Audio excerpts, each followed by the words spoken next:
কুমিল্লা মাদকদ্রব্য নিয়ন্ত্রণ অধিদপ্তর ও কালীবাজার মাধ্যমিক বিদ্যালয়ের উদ্যোগে মাদক ও মোবাইল ফোনের অপব্যবহার রোধকল্পে করণীয় শীর্ষক সেমিনার অনুষ্ঠিত হয়েছে।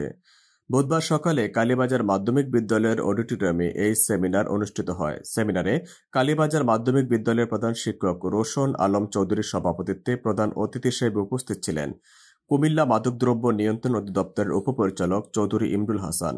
বিশেষ অতিথি হিসেবে উপস্থিত ছিলেন কুমিল্লা মাদকদ্রব্য নিয়ন্ত্রণ অধিদপ্তরের সহকারী পরিচালক কাজী দিদারুল আলম, মেঘনা লাইফ ইন্স্যুরেন্স কুমিল্লার এজিএম সাইফুল ইসলাম, কালীবাজার মাধ্যমিক বিদ্যালয়ের সভাপতি আমিনুল ইসলাম।